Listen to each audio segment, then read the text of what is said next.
शिवानंदपादारविंदानुरक्ति शिवानंद सेवा शिवानंद मे जन्म जन्मांतरे रमणीय वपुं देवं रमणीय समाश्रितं रमणीयं शिवानंद रमणं प्रणमाम्यहम् अखण्डमण्डलादेव त्वमेव सर्वं मम देव देव त्वमेव सर्वं मम देव देव त्वमेव सर्वं मम देव। शिवानुग्रह सिद्धिरस्तु, परमेश्वर प्रसादेन सद्बुद्धि सिद्धिरस्तु।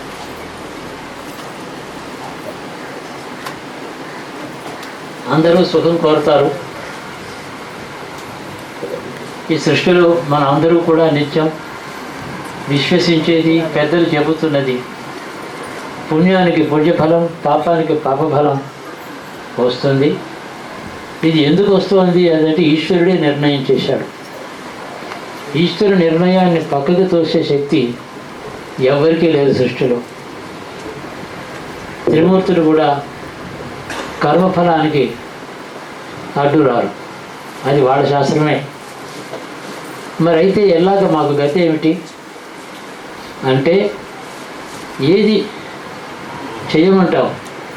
ఎన్నో జన్మల్లో ఎన్నో కర్మ పుణ్యం పాపం అంతా చేసి అనుభవిస్తున్నాను కదా, దుఃఖం నాకు వద్దు, సుఖం కావాలి, నేను ఏం చేయాలి అని చెప్పి పరమేశ్వరుని అడిగితే ఆయన ఏది చెప్తాడో అది గురువు.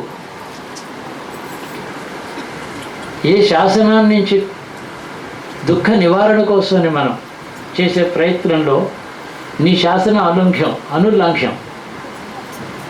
మరి నేను ఏం చేసి సుఖం సంపాదించాలి, ఏది శాంతి ఎలా దొరుకుతుంది అని సృష్టిలో ఉండే జీవగుడంతా ఈశ్వరుణ్ణి అడిగితే అతడు ఏమి సలహా చెప్తాడో అదే గురువు.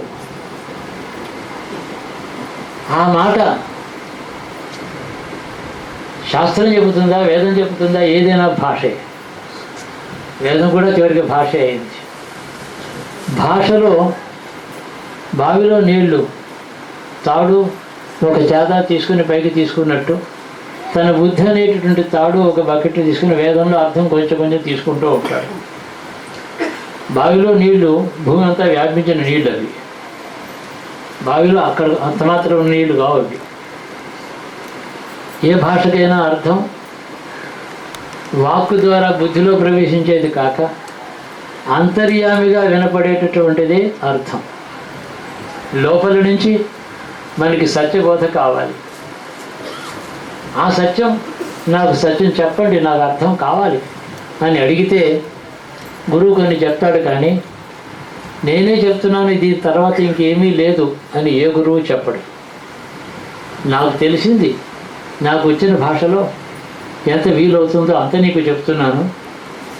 ఈశ్వరుడు లోపలున్నాడు, వాడు నీకు నాకు అతడే గురువు స్మా, అతన్ని అడగడం నేర్చుకో అని చెప్పి చెప్తాడు. ఆ చెప్పే బోధ పేరే ఉద్బోధ, ఉపదేశం. అదే ఆ తర్వాత ఇతడు అనుసరించేటటువంటి మార్గం పేరు తపస్సు. కాబట్టి ఈశ్వరుడు ఉన్నాడు, అతడి శాసనం ప్రకారం సుఖ దుఃఖాలు అనుభవిస్తున్నాం. మన కర్మ తప్పించుకోవడానికి నిత్యం ప్రయత్నం చేస్తున్నా. కర్మలో సర్వకర్మ దహిస్తాను నేను, నీకు పుణ్యం కూడా దాంట్లో దహించగల వస్తుంది, ఏం మిగలదు అంటే కాదు పుణ్యం అట్టి పెట్టి పాపం దహించని అడుగుతాను. కాబట్టి మనం ఏం మాట్లాడతామో ఏం అడుగుతామో అతనికి తెలుసు, కాబట్టి మనకు కనబడడు. మన ప్రశ్నలకు సమాధానమే లేదు. అంతర్యామి ధర్మాన్ని నమ్ముకుని ఎవరైతే ఆ అంతర్యామిని యాచిస్తారో, అడుగుతారో, తద్విద్ధి ప్రణిపాతైన పరిప్రశేన సేవయ అంటే బయట కనబడే గురువుని కాదు, లోపల వాడిని అడుగు అని అర్థం. ప్రణిపాతము పరిప్రశ్న, తిరిగి తిరిగి అడుగుతూనే ఉండడం. మళ్ళీ అన్నీ అడుగుతూ ఉంటే అన్నిటికీ సమాధానం లోపల సాక్షిగా ఉండేటువంటి ఈశ్వరుడు మనకి చెప్తాడు. అంతేకాక చెప్పినది అడిగి చెప్పించుకున్నది వినడం, అనుసరించడం అనేటటువంటి మనోబలం మనుషుడికి ఉండాలి. అది రెండోది. ఆ మనోబలం లేనివాడు ఒకటి వింటాడు, చేయాలని అనుకుంటాడు, బాగానే ఉంది, చెప్పినట్టు విందామని అనిపిస్తుంది, కానీ వినలేకపోతాడు. తనలోనే ఇంకో దౌర్బల్యం ప్రేరణ చేస్తూ ఉంటుంది. ఈ ద్వైతీభావం, ఈ రెండుగా ఉండేటటువంటి అంతర్లక్షణం బుద్ధి యందు ఒక పక్కన ప్రకృతి పని చేస్తూ ఉంటుంది, ఇంకొక పక్క నుంచి అంతర్యామిక తేజస్సు అందులో ప్రసరిస్తూ ఉంటుంది. ఆ వాయిస్, ఆ వాక్కు వినిపిస్తూనే ఉంటుంది, కానీ ప్రకృతితో నిండిపోయిన మనస్సులో ప్రకృతికే అధికారం ఉంటుంది బుద్ధి మీద. ఈ ప్రకృతి నుంచి తాను బయటపడడానికి తనకి తన సహాయం చేసుకోలేడు. నూతిలో పడ్డవాడు ఎవడైనా తాడు వేస్తే పైకి రాగలుగుతాడు, తనంతటితో పైకి రాలేడు. దూకడం ఎవరైనా దూకొచ్చు, నూతిలో దూకడం చేతగాని వాడు ఎవ్వడూ లేడు సృష్టిలో. పైకి రాగలిగిన వాడు ఎవ్వడు లేడు. ఎవడో పిలిస్తే తాడు వేస్తే తాడు పట్టుకుని పైకి వస్తే. ఇది బాగా మనందరికీ అనుభవంలో ఉన్నది. మనం అడగాల్సింది ఒక మాట అడిగి బోధ తెలుసుకున్న తర్వాత ఆ బోధని అనుసరించేటటువంటి మనోబలం ఉండాలంతే. ఒకవేళ ఆ మనోబలం లేకపోతే అది కూడా అతన్నే యాచించవచ్చు. మనోబలం యాచించిన వాడికి ఇస్తున్నాడు.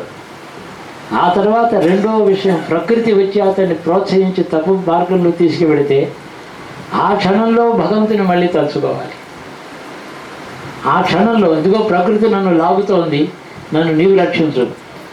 గజేంద్రుడు మొసలి చేత లాగబడుతూ ఉండగా భగవంతుని అడిగాడే, ఆ స్థితి మొసలి ఏనుగు కాదు, ఇక్కడ ప్రకృతి మనస్సు. ఈ ప్రకృతి అనే దాంట్లో ఈ మనసు లగ్నమైంది. అది ఎటు లాగుతోందో, బురదలోకి పాతాళంలోకి లాగుతోంది. దాంట్లోంచి రక్షించమని ఆయన అడిగి బోధ ఏది చేయమని అడుగుతారో ఆ బోధ లోపల నుంచి శ్రద్ధతో వింటే ప్రతి వారికి లోపల వింటుంది. గురువు గారి లోపల ఎవరు అందరికంటే ఎక్కువ లేడు గురుడు, ఎక్కువ ఈశ్వరుడు లేడు. ఈశ్వరుడు సర్వత్రా సమానంగా ఉన్నాడు. పశువులో, పక్షిలో నమో హరికేశాయో భవేతనే వృక్షాణం పతే ఏ నమో అని ఈ వృక్షములు ఈశ్వరుడు. ఆ ఆకులన్నీ కూడా పచ్చని వెంట్రుకలు అతడు. అలా వర్ణిస్తోంది వేదం. వేద describes the tree as the God and the green leaves are his hair. His presence is equal, not more, not less in anyone. There is no differential presence. It's equal presence, sameness, equality. దాన్ని అడగడం. The wisdom is to seek advice, seek guidance initially, and then one must have the determination to follow the advice. That's the second part of it. అంటే మనోబలం ఒకటి కావాలి, మనోబలం కూడా యాచించాలి ఆయన దగ్గర. నాకు I'm not able to follow your advice, please give me the strength to follow your advice. మూడోది ఉంది, నాకు బుద్ధి అన్నడు రాదు, ఇలాగే ఉంటాను, నన్ను రక్షిస్తావో శిక్షిస్తావో ఈ నేటి నుంచి అన్ని ప్రయత్నాలు వదిలిపెడుతున్నాను. నాకు ఏ దురలవాట్లు ఉందో, ఏ పాపబుద్ధి ఉందో దాంతో నేను యుద్ధం చేసి జయించలేను. నువ్వు నరకానికి పంపించినా సరే ఇదిగో నీ బాధలను పడేస్తున్నాను. కానీ ఇందులో గొప్ప లక్షణం ఏమిటంటే అతడు ఉన్నాడని, అతడిని రక్షించమని అడగాలని ఈ రెండు తెలివి విషయాలు ఉన్నాయి. మూడోది ఏమిటంటే ఎలా అడగాలో ఏడ్చైనా సరే ఆయన దగ్గర తదధీన వృత్తితో నువ్వు నన్ను రక్షిస్తావో శిక్షిస్తావో నా వల్ల నాకు కాదు, నువ్వు నన్ను నువ్వే బాగు చేసుకో, నేను తర్వాత నేను బాగు చేస్తాను, అలా నా వల్ల కాదు. ఆ క్షణం ఇలా నిజంగా ఎవరైతే అన్నారో ఎప్పుడో ఇతని కర్మఫలంగా రాబోయే నరకం ఇక్కడే రావచ్చు. ఇది కూడా వార్నింగ్ ముందర, తదధీన వృత్తిలో ముందర నరకం రావచ్చు. ఇది అతడే ఇస్తున్నాడని గుర్తుపెడితే సుఖంగా ఉంటుంది. If he is the author, has recognized by you, realized by you of all the suffering that you are undergoing, then that suffering becomes a pleasant thing. That is the only circumstance in which suffering is happy. There is just happiness. Suffering అనేది ఏమీ లేదు. There is no suffering at all. మనం ఉండడమే suffering. ప్రపంచంలో ఈ విధంగా భగవంతుని అడిగిన వాడు చాలా కష్టాలు పడ్డట్టు లోకానికి కనబడుతున్నారు, వాళ్ళు బాధపడటం లేదు. అలాంటి వాళ్ళు సిద్ధులు, భక్తులు, ఈశ్వరార్పణం చేసినటువంటి జీవన విధానంతో సుఖజీవనమే చేస్తున్నారు, కష్టాలు పడుతున్నారు, వాళ్ళు సుఖంగా ఉన్నారు.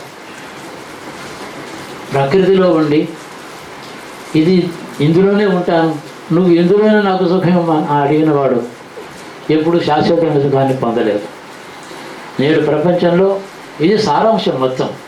కర్మ, ఈశ్వరుడు, మనకు అతను అడగవలసిన విధానం, అతను చెప్పితే వినడం చేత కాకపోతే అతన్ని నువ్వే బాగు చేయి అంటే బాగు చేస్తాను, కానీ రేపటి నుంచి 2 కాళ్ళు విరగొడతాను, తర్వాత రోగం మీద పడేస్తాను, మంచం మీద ఉంటావు 6 నెలలు. ఆయన్ని ఒప్పుకున్నాం కదా, నువ్వేం చేసినా సరే చికిత్స ఏమి కాలు ఎక్కడో మనమే ఆడుకుని విరగొట్టుకొని 6 నెలలు ఆసుపత్రిలో ఉండటం లేదా, వాళ్ళు అతికిస్తే ఇది మనం చేసుకున్నదే కాబట్టి చాలా ఆనందంగా ఉంది. I'm being taken care of very well. నువ్వే విరగొట్టుకున్నావు కాదు. ఇది ఈశ్వరాధీనమై మీరు అడిగిన తర్వాత ఈ దుఃఖం వస్తే అందులో అది చాలా ఆనందంగా ఉంటుంది. నిజంగా మీరు తీసుకోమని చెప్పక్కర్లేదు, ఆనందంగానే ఉంటుంది. ఆ ఆనందం అనుభవించిన వాడికే తెలుస్తుంది. దుఃఖంలో, కర్మఫలాలు అనుభవించడంలో ఇది ఈశ్వరాజ్ఞ అయితే నేను ఆయన అడిగాను, ఆయన నాకు ఇస్తున్నాడు, ముందర నా దుష్టకర్మ ఫలం క్షయం చేస్తున్నాడు. ఈస్ డిస్ట్రాయింగ్ మై ఈవిల్ కర్మ on my request by putting me through a punitive process. So if it is given from his hands చాలా మంచిది. డాక్టర్ మందు ఇచ్చి ఇంజక్షన్ ఇచ్చి కోసి ఆపరేషన్ చేస్తే కూడా సంతోషంగా తీసుకుంటున్నట్టు చికిత్సగా దీన్ని భావించిన వాడు ఆనందం పొందుతాడు. అక్కడ దుఃఖమే ఉండదు అసలు. ఇది అడగడం నేర్చుకోవడమే సాధన. ఏ జీవితంలో ఈ స్థితి ఈనాడు మొదలు పెడితే మృత్యువు వచ్చే లోపల ప్రతి వాడికి కూడా సాధ్యమైనటువంటి స్థితి. It is not impossible, it is easy, a definite attainment for anyone with any history, any kind of presence, any kind of weakness. It is an achievement possible for everybody. ఈ జన్మలోనే వస్తుంది. ఉత్తర జన్మ అంటారే, కర్మ మీద విశ్వాసం పెట్టుకుంటే చాలా జన్మలు ఉంటాయి, ఈశ్వరుడి మీద విశ్వాసం పెట్టుకుంటే జన్మలే ఉండవు. ఈశ్వరుని విశ్వాసం సర్వకర్మలకి అతీతమైనటువంటి మహత్తరమైనటువంటి కవచం. ఆ కవచం శరీరం మీద కనబడదు, జీవుడి చుట్టూ ఉంటుంది లోపల. శరీరానికి ఏమైనా జీవుడు బాధపడకుండా జీవుడి చుట్టూ ఉండే కవచం అతడికి బాధ లేకుండా చేస్తుంది. బాధపడేవాడు జీవుడు కదా అజ్ఞానంతో. Jiva is the sufferer and he wears a protection. What body undergoes is not transmitted to the jiva atma, therefore is happy. ఆ కవచం ఈశ్వరుడు జీవుడి లోపల ఉంటుంది, జీవుడి పైన ఉంటుంది ఆ కవచం. అది ఆ కవచం దుర్భేజం. బ్రహ్మాస్త్రం కూడా లోపలికి వెళ్ళదు, నారాయణాస్త్రం చేత కూడా ఆ కవచం ఛేదించబడదు.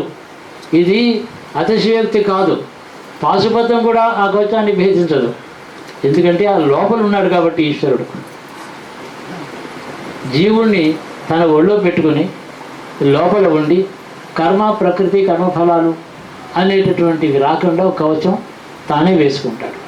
ఎలాగంటే బాగా చలిగా ఉంటే తల్లి పిల్లవాడిని ఒళ్ళో పెట్టుకుని తను కప్పుకుంటుంది. She calls herself in the interest of the child, because she is keeping the child in the lap. ఈ స్థితి యోగ రహస్యం, ఇది పరమార్థం, ఇందులో ఏమీ అతిశయోక్తి లేదు, ఇంకా తక్కువే చెప్పబడిందని అనుకోండి. ఈ సాధన మొదలుపెట్టి చూసారా, లోకం మీకు అందరికీ కూడా మీకు శత్రువులు ఉండరు, బాధలు ఉండవు, రోగాలు ఉండవు. ఎటొచ్చి మనలో ఉండే కామం మీద క్రోధం ఉండాలి, మాత్సర్యం మీద ద్వేషం ఉండాలి. వాటి మీద వాటిని తిప్పేసేస్తే అవి నశించిపోతాయి. కామక్రోధ లోభమోహాలన్నీ కూడా వాటిని అవి డిస్ట్రాయ్ చేసుకున్నట్టు సూసైడ్ బాంబర్స్ అంటున్నారు చూడండి. అలాంటి టెక్నాలజీతో కామం మీద క్రోధం అలా చేసుకోవచ్చు. వాటిని ఛేదించడానికి మంత్రమా, యోగమా, నాకు ఏం మార్గం చెప్తారు అడిగే పనే లేదు. ఒకడే గురువు అందరికీ ఉన్నాడు, ఈశ్వరుడు అంతర్యామి. అతడి వాక్కు తెలుసుని అనుకునేవాళ్ళు పండితమన్యాహ అంటారు. పండితుని అనుకుంటూ కొందరు చెప్తారు. వాళ్ళు జాగ్రత్తగా ఉండవలసిన విషయం ఏంటంటే, తెలిసి చెప్తున్నాను అనుకోకుండా నాకు తోచింది చెప్తున్నానంటే వాళ్ళకి దోషం ఉండదు. లేకపోతే వీడు నమ్మిందంతా వాడి దోషమే. వీడు ఏం నమ్మాడో విన్నవాడు ఆ దోషం చెప్పిన వాడికే వస్తుంది. తెలివైన వాడు గురువు ఎప్పుడు తాను కర్తృత్వంతో చెప్పకూడదు. ఇక రెండవది, నేడు గురు పూర్ణిమ, గురు పూజ, అందరూ నాకు పంచలు కండువాలు బాగా, ఇది గురు పూజ కాదు. నాకు పట్టు పంచలు రోజు ఇస్తే అది గురు పూజ ఎట్లా అవుతుంది? ఎవరి గురువు లోపల ఎక్కడో ఉన్నవాడు, మీ లోపల ఉన్నవాడు, వాడికి పట్టు పంచ మీరు కట్టలేరు, నాకు కడుతున్నారు.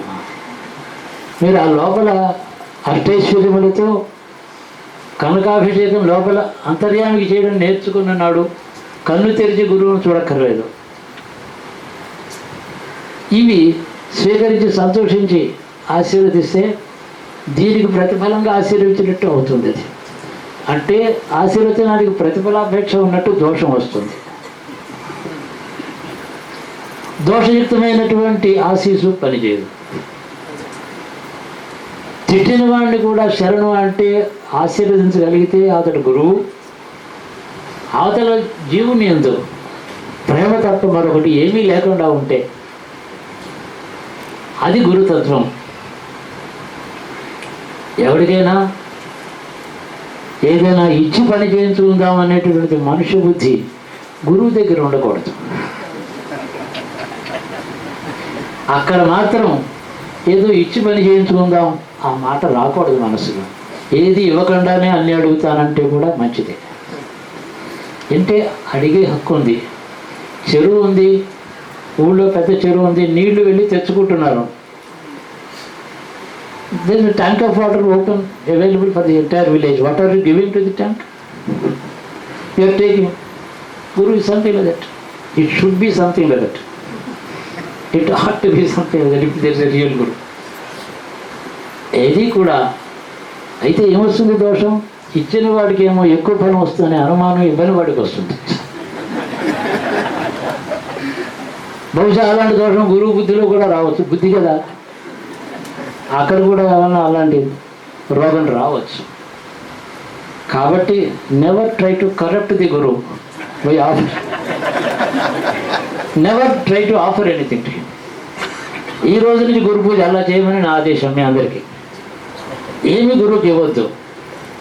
మిమ్మల్ని మీరు ఇచ్చుకుంటే అతడు మీలో కూర్చుంటాడు. ఇదొక గురుపదేశంగా తీసుకోండి. ఏది ఎప్పుడు ఇవ్వకండి గురువుకి. మీకు ఉన్నదంతా గురువుదేని అనుకుంటే మీరు తినే అన్నం, మీరున్న ఇల్లు, మీరు కట్టుకునే బట్ట అంతా గురువుదే. అంతే, అది అక్కడే ఉంటుంది. మీరే తింటారు, మీరే కట్టుకుంటారు, మీ ఇంట్లో మీరే ఉంటారు. కానీ ఇదంతా కూడా మీతో సహా అంతా గురువు యొక్క ఆస్తి, property. You belong to the గురువు. What is it that you part? You want to give 1% of it? Very bad offering. Offer everything. Stop giving instalments. Never try to corrupt him. Keep him clean. Keep him above the receiving end of any kind. ఇది బాగా గుర్తుపెట్టుకోండి. సీరియస్గా తీసుకోమని చెప్తున్నాను ఈ మాట. దానివల్ల సృష్టిలో భగవంతుడికి ఏమైనా ఇచ్చి మనం వరాలు అడగడం అలవాటైతే నాస్తికులు కొందరు you are corrupting God, you are offering bribes to the god. Is God such an entity, the so person who accepts bribes from the corrupt people again? As if bribe itself is not enough. That is, yes, that is true criticism, in fact. But why do we build a temple? అభిషేకం ఎందుకు చేస్తాం? మనకుండే ప్రేమ మరొకలాగా చెప్పుకోవడం చేతకాక పాలతో అభిషేకం చేస్తాం. వేదమంత్రాల్లో ఏదో మనకి తెలియని గూఢార్థం ఉంది, అది ఆ మాటలో చదువుతాం, అభిషేకం చేస్తాం, దండం పెట్టుకుంటాం. ఇంకో మార్గం లేక. అందుకని నేను ఇది చేశాను కాబట్టి వారం ఏమని అడిగితే ఈ దోషమే వస్తుంది. ఇప్పుడు గురువు విషయంలో ఇక్కడేమో గురువు కూడా దోషం వచ్చే అవకాశం ఉంది, అక్కడ ఈశ్వరుడికి దోషం వచ్చే అవకాశం లేదు. దోషం అంతా భక్తుడిదే అవుతుంది. ఏ దోషం లేదు, ఏం అడగవసరం లేదు. ఆరాధన చేయండి. సుఖాన్ని ఇమ్మని అడగొద్దు, దుఃఖాన్ని ఇమ్మని అడగద్దు, ఏమొద్దు, అంతా నీదే అని చెప్పి చేసినప్పుడు అడిగే పని లేదు. అడగకుండా ఈశ్వరారాధన నేర్చుకుంటే మనలో దోషం లేదు. Offer puja, chant the name, worship him, love him, ask for nothing. Surrender yourself to him totally, accept what comes as his gift to you, even suffering. When God gives a suffering, it's a gift. అందులో వచ్చి దుఃఖం లేదు. ఈ విషయం బాగా గుర్తుపెట్టుకొని అలాంటి అనుబంధం భగవంతుడితో పెట్టుకుంటే ఎన్నో జన్మలు అవి ఇవి అని చెప్తారే, నాకు అనేక జన్మల తర్వాత ఈశ్వరుడు ఎప్పుడు మోక్షం ఇస్తాడు, నాకు ఆ మాట నాకు నమ్మకమే లేదు అసలు. ఇప్పుడు ఇవ్వనోడు అప్పుడు ఎందుకు ఇస్తాడని అలాంటి క్వశ్చన్స్ వస్తాయి. If is not prepare to give me jnana or moksha now, why should he at all give me some time later? Is he incapable? I'm asking ఈ కెన్ టూ థింగ్స్. నేను అడుగుతున్నాను, ఆయన ఇవ్వగలడు. ఇప్పుడే ఇవ్వకపోతే 3 జన్మల తర్వాత నేను మోక్షం ఇస్తాను. ఈ అడిగిన వాడు అప్పుడు ఉండడు, జీవుడు ఉంటాడేమో నాకు తెలియదు. సో ఒకడు అడగడం, ఇంకోటి ఫలం ఇవ్వడం. Mister A has asked for moksha and mister C got it. ఇది 3rd జన్మ. How it's not reciprocal. అందుకని విశ్వాసంలో ఇప్పుడే ఈ జన్మలోనే నాకు జ్ఞానం కావాలి. జ్ఞానానికి ముందు కండిషన్ ఏమిటో, ఎన్నో కర్మఫలాలు క్షయం కావాలి కదా. Let that all be gone through at his behest, at his order, in his presence, and his quite close supervision. Safest thing, never be afraid of suffering. What is suffering? కాలు విరిగితేనే భయపడకుండా మళ్ళీ లేచి నడుస్తున్నాడే, ఒళ్ళు బాగా ఉండగా మనసుకి ఏదో కష్టం ఎందుకు? ఏం లేదు. అంటే సూర్యోదయం అయిన తర్వాత మనసు కరిగిపోయి కిందకు వచ్చేసినట్టు దుఃఖాలు కష్టాలు పోతాయి. ఆ స్థితిని మనం గుర్తుపెట్టుకుంటే, గురువు ఏమో సహాధ్యాయి. జగద్గురు అంటే జగత్తులో on the day 1, minute 1 of the creation till the last minute of the creation, who is present all through and all over. That is Jagadguru. How can there be a Jagadguru who lives 50 years and 20 years? So this is symbolism. Symbolic.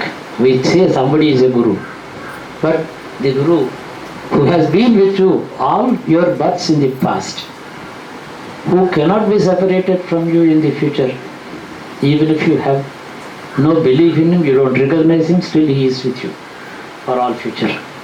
You are inseparable from him. That is a permanent entity in which you are living, on account of which you are doing, on account of which you are reaping the results of your karma, because it is a direct sakshi from within. ఈ దృష్టి పెట్టుకుంటే జగద్గురు అంటే ఏమిటో తెలుస్తుంది, అతన్ని ఏం అడగాలో తెలుస్తుంది. ఈ మాట ఈశ్వరుడికి మిమ్మల్ని చూపించి ఆయన దగ్గరికి పంపిస్తే అతడు ఓ విధమైన గురువు. నేనున్నాను, మీకేం పర్వాలేదు, నా దగ్గర ఏమంటే నాతో పాటే ఉంటారు, ఏ లోకానికైనా వస్తూ ఉంటారు. నేనున్నా, నేను నాతో ఎప్పుడు ఉంటారు అనుకున్నాను. నాకు రోగం వచ్చినప్పుడు మీరు నాతో ఉంటారా? మీకు వస్తుందా? అది రాకూడదు కదా. అంటే మీతో ఎప్పుడూ ఉండేటటువంటి గురువుని గుర్తుపెట్టుకోండి. ఇది గురువు ఆజ్ఞ. ఈ విధంగా ఈ గురువు ఆజ్ఞని పాటించిన వారే గురువుకి రుణం తీర్చుకుంటారు. ఒక మంచి మాట చెప్పినప్పుడు మనం వాడికి రుణపడి ఉంటాం. ఏదో చేతులు అరటిపండు పెట్టాలి. ఇది చేస్తే శాశ్వతంగా రుణం తీరిపోతుంది. Repay the debt to the preceptor totally by following the advice once for all. You don't have to look back. You don't need the physical presence of any known guru. The unknown but the well known guru is inside you. ఇది బాగా గుర్తుపెట్టుకుని నా సంకల్పం ఏంటంటే, నేను చెప్పిన మాటలన్నీ సీరియస్గానే తీసుకోండి. ఆఫరింగ్ కానీ అతన్ని గుర్తుపెట్టుకోవడం కానీ ఎప్పుడు కూడా సఫరింగ్కి భయపడేవాడు, బాధపడేవాడు దాని నుంచి తప్పించుకోవడానికి ప్రయత్నం చేసి పరిగెత్తుతూ ఉంటాడు. కర్మఫలం అతని కంటే వేగంగా పరిగెత్తుతుంది. The result of our karma runs faster than you. It's always you may take light speed but it's ahead of you still. కర్మఫలం అలాంటిది. చాలా దాని సంగతి తెలిస్తే ఎంటర్టైన్గా ఉంటుంది, భయం లేదు. This is nothing more happy to know my own future loaded with suffering. I will be quite happy. There is cleansing process. I will be put in the washing machine next day. I will emerge clean. What will be the detergent? Detergent ante bathapadame. And that detergent that cleans the souls does not pollute the Panchabhutas. It cleans the Panchabhutas, where man-made detergents are polluting the garment is cleaned, surrounding is unclean, water is polluted. ఏం ఉపయోగం? ఈ విధంగా భగవంతుని గుర్తుపెట్టుకొని ఏ విషయానికి భయపడవద్దు. అన్నీ కూడా భగవంతుడు సమకూర్చుతాడు. ఏ కష్టం వచ్చినా కష్టం కంటే లాభసాటైన పని ఇంకొకటి లేదు. కష్టంలో దుఃఖమే మన దౌర్బల్యం, కానీ కష్టంలో అంత దుఃఖం లేదు. కష్టాన్ని చూసి భయపడటమే మన స్వభావం చేత పెద్దదిగా కనిపిస్తుంది. కష్టం అనేది అర్థం చేసుకుంటే దుఃఖం లేదు. జ్ఞానికి, యోగికి, పుణ్యాత్ముడికి, సాధకుడికి, భగవంతుడి యొక్క భక్తుడికి కూడా ఎన్నో కష్టాలు వస్తూ ఉంటాయి. శరీరానికి వస్తుంది, సంసారానికి వస్తుంది, ధనానికి వస్తుంది, కీర్తికి వస్తుంది, ఎన్నో కష్టాలు వస్తాయి. కానీ ఎందుకు వాడు అలా నవ్వుతూ ఉండగలిగాడంటే అదంతా నేను పరిశుద్ధుడవుతున్నాననేటువంటి విశ్వాసం. అతని విజ్ఞానం లేకపోయినా అంతఃకరణకి తెలుస్తూ ఉంటుంది. ఎవడైనా కొండ చర్య నుంచి పైనుంచి కిందకి దూకితే మళ్ళీ పైకి రాడు, శాశ్వతంగా పోతాడు. కానీ నడువుకి తాడు కట్టుకుని అక్కడ పెద్ద పెగ్గుకి కట్టుకుని దూకుతున్నారు. They are jumping into the valley with rope tied round the body, held by a peg on the top of the hill. ఎంత ధైర్యంగా దిగుతున్నాడంటే నడుగు తాడుంది, కింద పడవని ధైర్యం. అంటే వెనక it's a very dangerous thing to jump into a valley. But if there is a rope and a peg, people are happily exhibiting their valor after making sure that nothing happens. Then where is the valor? It's an exercise. People think that they are doing, that they exhibit చేస్తున్నారు. ఏమీ లేదు. అలాగే ఈశ్వరుడు నాకు వెనకాల రక్షిస్తూ ఉన్నాడు అన్నప్పుడు ఎందులో దూకితే ఏమి, ఏం కష్టం వస్తే ఏమి, ఈశ్వరుడు ఉన్నాడని అందరికీ నమ్మకం ఉంది, విశ్వాసం ఉంది. కానీ ఆ విశ్వాసంలోంచి రావాల్సిన లాభం రావటం లేదు. తదధీన వృత్తి, సరెండర్ అంటామే, అది రావటం లేదు. ఈశ్వరుడు ఏంటి విశ్వాసం లేని వాడికి బోధే లేదు. ఎవడు బోధ చేస్తాడు? ఉన్న తర్వాత మనకి కర్తవ్యం అంటే ఇంతే. విశ్వాసం ఉంది.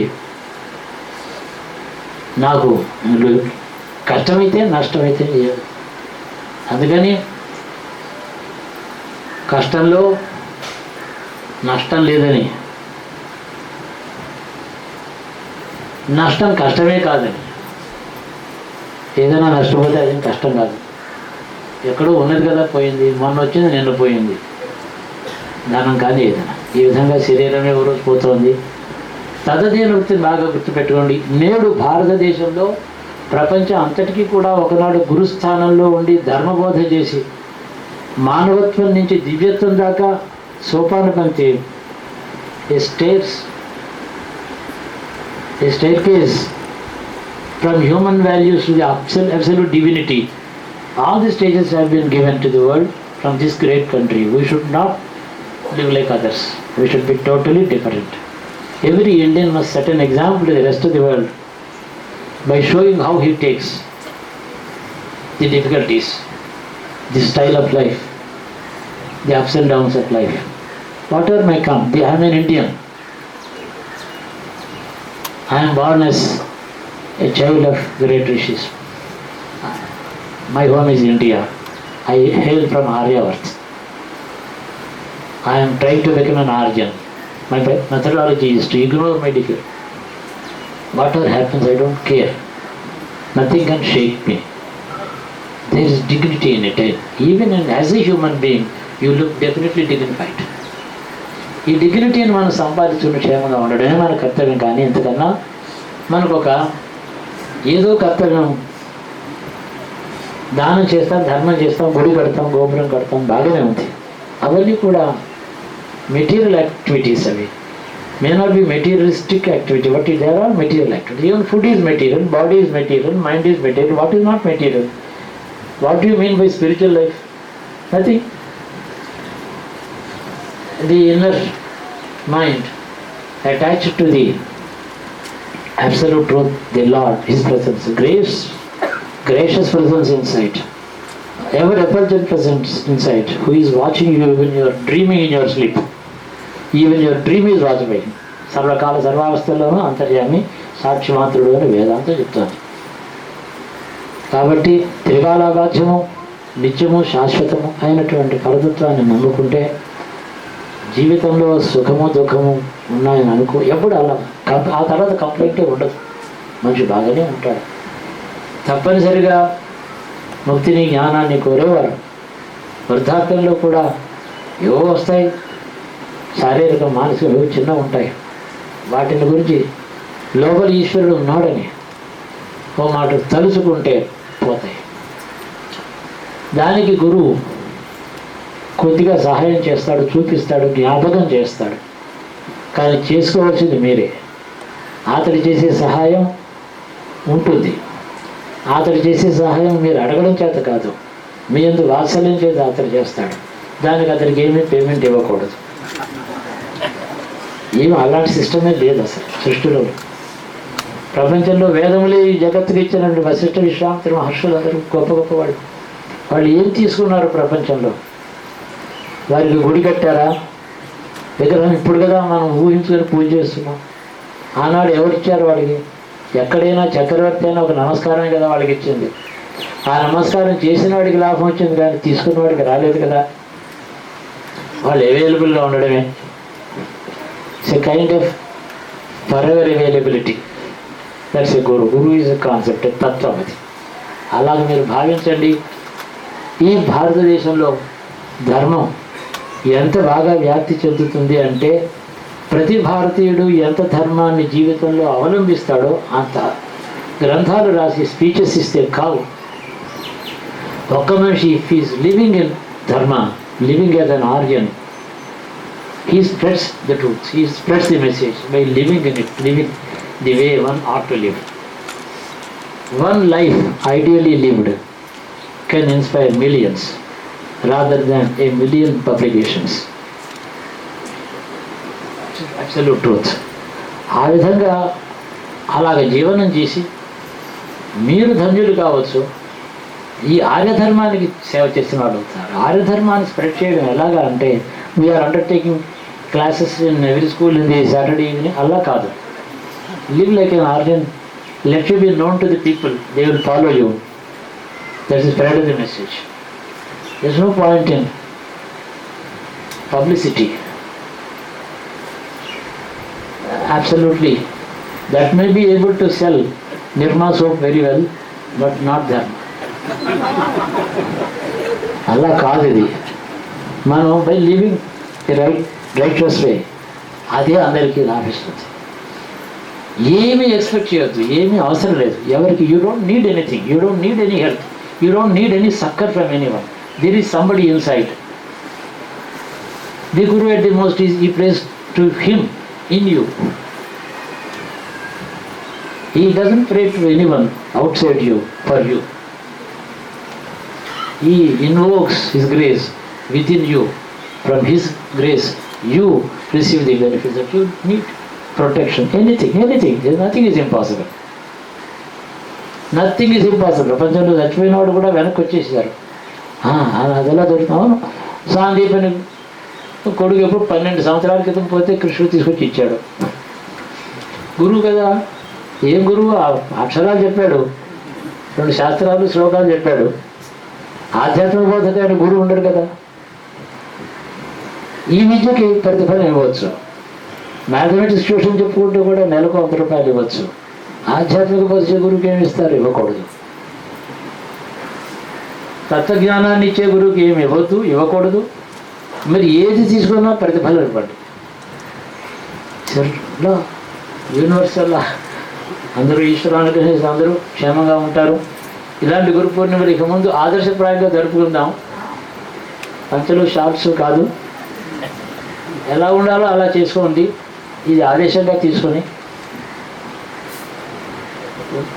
ధనం వృధా ప్రయాసంతో వృధా ఖర్చు పెట్టకండి. ధనం అవసరమైన వాళ్ళు ఎంతో ఉన్నారు. 1000 రూపాయలు పెట్టి ఒక పట్టు పంచి కట్టి ఇవ్వడం, 1000 రూపాయలతో 500 మందికి ఒక కప్పు టీ వస్తుంది. వాళ్ళకి ఇవ్వచ్చు. ధనాన్ని సద్వినియోగం చేయండి. మీ ఇష్టవంతుడిని వినియోగించవద్దు. మిమ్మల్ని మీరే ఆడిట్ చేసుకోండి, మీకు మీరే క్రిటిసైజ్ చేసుకోండి. లోపల మన బ్యాలెన్స్ షీట్ మీకు మీరే ఆడిటర్గా చూసుకోండి. ఎంత ధనం వచ్చింది, ఎలా ఖర్చు పెట్టారు. సత్కార్యం అంటే అవసరం ఉన్న వాడికి చేరడం పేరే సత్కార్యం, ఇంకేది కాదు. ఈ విధంగా దేవాలయంలో కట్టాను, మీరు ఎందుకు కట్టారు అని అంటే దేవుడి కోసం కాదు, మనుషుడి కోసం. మనుషులు వెళ్ళి ప్రార్థించుంటారు కదా, అది మనుషులకు అవసరమే కదా అని. దేవుడి కోసం ఎవడు కట్టడం అవసరమే లేదండి. ఈ విధంగా లోక కళ్యాణాన్ని ఆశించాలి, ఆదర్శ జీవనం జీవించాలి. ఒకచోట అనురాగం చేత కానీ అటాచ్మెంట్ అంటాం, అలాంటి అటాచ్మెంట్ భౌతికమైనటువంటి గురువు యొక్క రూపం మీద పెట్టుకోవచ్చు. అతను అంతర్యామిగా ఉన్నాడని గుర్తుపెట్టుకోండి. కనబడే రూపం ఒక రోజు ఉండదు. ఏ దృశ్యం తన్నశ్యం, కనబడేది పోతుంది ఒక రోజు. గురువు అంటే తత్వాన్ని బాగా గ్రహించి దాన్ని ఆరాధించాలి. లోపల అన్నీ జరుగుతాయి. కాబట్టి గురువు ఉన్న రోజు లేని రోజు 2 ఉండవు, ఎప్పుడూ ఉన్న రోజే ఉంటుంది.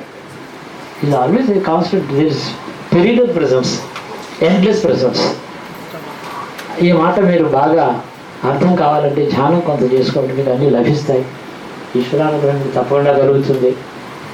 నేను భోగభాగ్యాలు వదిలిపెట్టండి, మీరేమో నేల మీద చాపేసుకు పడుకోండి, try to torture your body, give up food, రోజు ఏకాదశి ఉండండి, అలా ఎవరు నేను ఎప్పుడు చెప్పలేదు. దీనికి ఆధ్యాత్మిక మార్గానికి సంబంధమే లేదు. ఆధ్యాత్మిక ఆ ఇన్నర్ జర్నీ చేసేది ప్యాసింజర్, వాడి జీవాత్మ, శరీరం కాదు. రోజు ఏకాదశి ఉంటుంది, ఎక్కడైనా ఒకవేళ ఉంటే కూడా వారానికి ఒక ఏకాదశి వస్తే ఎవడైనా ఉపవాసం ఉంటాడా? అలా ఉండలేని వాడు ఎప్పుడూ ఒక మాట కాబట్టి ఉంటున్నవాడు అది కూడా ఉండక్కర్లేదు. ఇది బాగా గుర్తుపెట్టుకొని నార్మల్గా జీవించండి. తిండి, బట్ట, మాట అంతా నార్మల్గా ఉండండి. Don't try to look what you are not.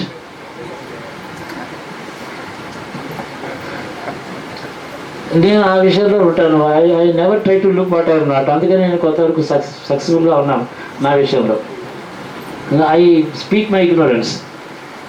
అందుకే నేను హాయిగా ఉన్నాను. నేను ఎవరికైనా నాకు తెలియకపోతే తెలియదనడం ఎంతో ఆనందం.